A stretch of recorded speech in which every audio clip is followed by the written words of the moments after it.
impressive. But really, it goes down to this shows our players, the way they come together, leadership here at the university. It's more of a team thing to me. I think it is, but it's a great honor. I had a lot of great people down there in Little Rock. It was a great place to be, and it was good. I had my family there. It was really enjoyable, but really, it's just an honor. Did you know you were going to win before, or was it a total surprise when they announced it? Did they give you a little heads up? Or? No, they really don't give you a heads No? up.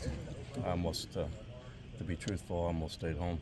So I was forced to get on the plane and go on there, and just to do respect for the Broyles and that. But it was hard after, the game. You just went through, and then you got to turn around and head down to Little Rock. But no, they just they treat you just like everything else. You go through a routine, and you're there for maybe 24 hours, and they ship you back.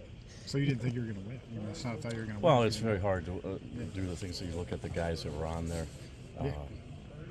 Pretty impressive group of guys, and it was four offensive guys and one defensive guy. It's kind of a little bit outnumbered a little bit. So, but it was good. I knew, Mike Dunbrock was a guy that I was a GA with at Michigan State, so it was kind of interesting to see him there. We had time to talk about the things where he's been and where I've been. You're kind of in the background a lot of times. Do you enjoy being in the background and not in the spotlight and just doing your job?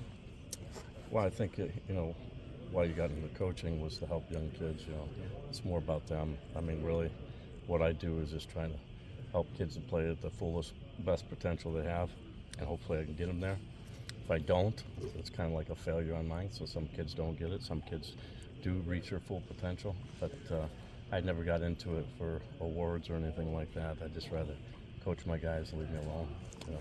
Sorry about that, but So you have several guys on the defensive side who could come back next year. Cooper, but also Jay and Sebastian, guys like that. What do you do? You talk to them about their decisions? What do you tell them? very little I talk to them, and one thing, everybody has to make their decisions in life, what they want to do. And this, for example, like Cooper, obviously he's very highly rated, first round pick, and what does he want to do?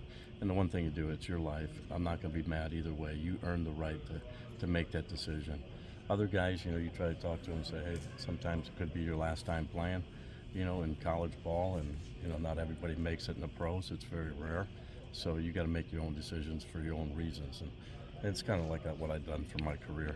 I do the same thing. I make my decisions based on what I think is important to my family. Can you talk about Castro and his rise?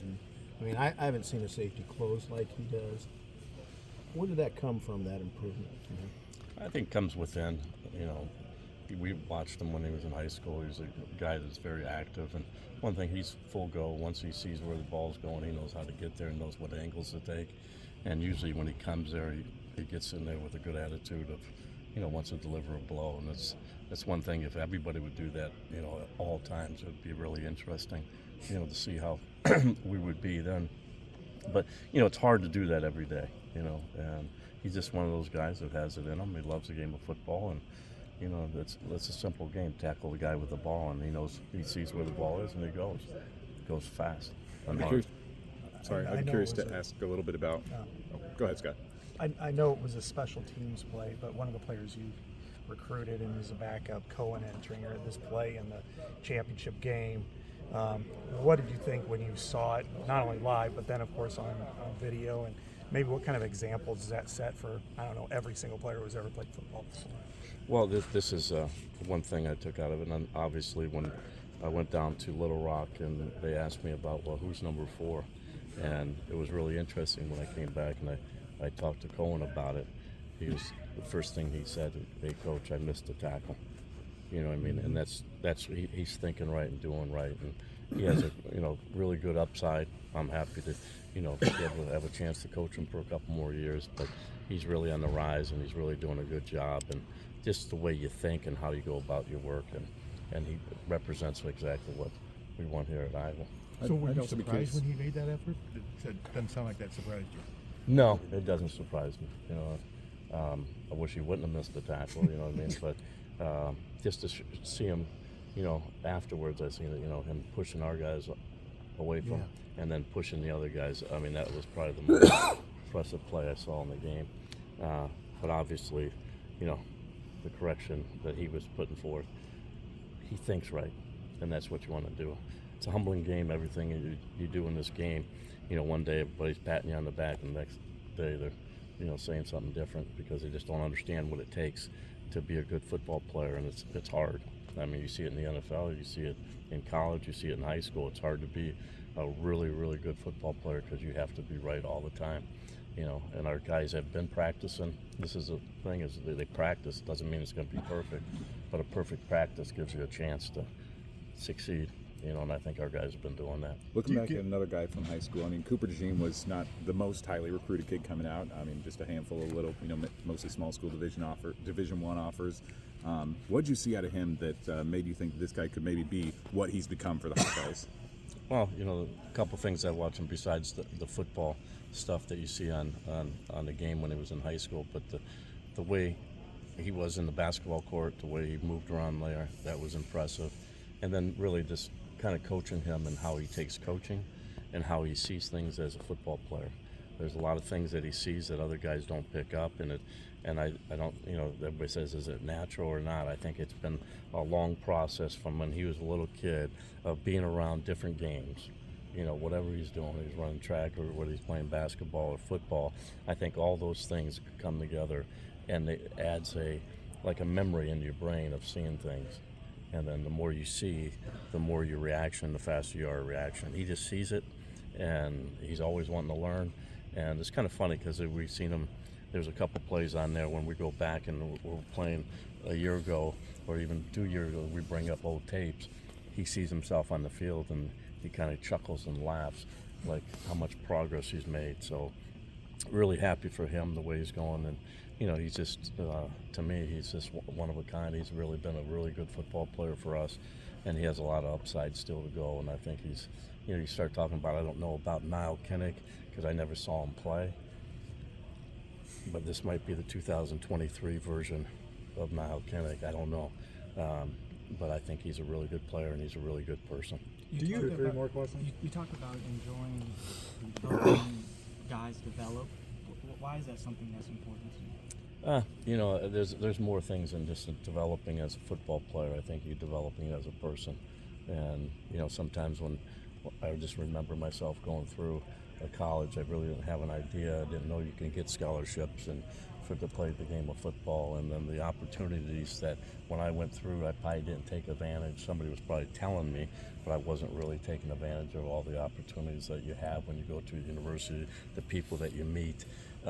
Things that can make you grow as a person, and I thought it was a way to give back to, you know, some of the things that I see some guys that were in my situation, not exactly, but just want to make sure that they get on the right start, and when they go out and they're done and they can raise a family, that they see these different things that are really important in life. Do you get calls from people wanting to employ you, or does your agent? What do you say to them? My agent? Anybody? Like, I don't have an agent. agent. No, it's very respectful. I mean, there's a lot of guys that probably get called and try to get away. There's one thing to do. I didn't get into this, you know, the business to jump around and all that. I really like what I'm doing. I'm coaching. I work for one of the best college coaches in the country. So why would I want to leave as long as I'm sitting there doing what I like to do? And I think some people have a vision of doing things. Like I never really thought I was going to be a coordinator. It wasn't like I was out here saying, hey, I want a coordinator's job. Same thing with the head coach. I don't know if I want, you know, that's not something that I'm going out there and that's my goal. You know, if that happens, it happens. But I think I just like doing what I'm doing and enjoy the time you have because you only have so many summers left. I've heard you say something similar to that before. What you just said, if it happens, it happens. Is it something that you haven't altogether ruled out? I don't think you ever rule out anything, opportunity, but you know, as today's world in college football, I see head coaches, what they have to do and the things that we are dealing with right now, and not only with the players on your team, but also the recruiting that's going on, and just so much of the social media stuff that's really, you know, I think kind of corrupting, you know, college sports, and it's not exactly what it was when, you know, 30 years ago when I was back in school, or 40 years, I can't even remember how long that was, about 40. So it's a little bit different. You know, you're playing the game because of the love of the game. Now it's a little bit more, kind of a little bit like the NFL. You know, you can't hit anybody. You get fined for hitting guys.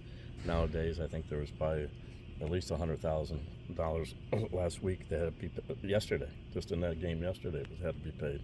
But it's different. You know, it's an entertainment business now, and kind of get away from what really why you get into coaching, to help young kids grow, and hopefully they get, you know, out there and have their own family, and they kind of put away what their values that they learned here. And it was the best thing that, you know, when this Little Rock, I mean, going down to the Broyles Award, there was a lot of guys back from the guys I coached at Toledo that, you know, text you back and say, Coach, I really appreciate what you did for me then. I mean, that's where you get paid. I mean, you get paid by the remarks of how somebody else is, you know, going on with their life and what they're doing now. So that's impressive. One last question. How have you seen a guy like John Nestor really take advantage of this bowl prep? But very interesting. I think he's really done a good job. I think he came in here, he's starting to understand a little bit better. It's very similar to Xavier.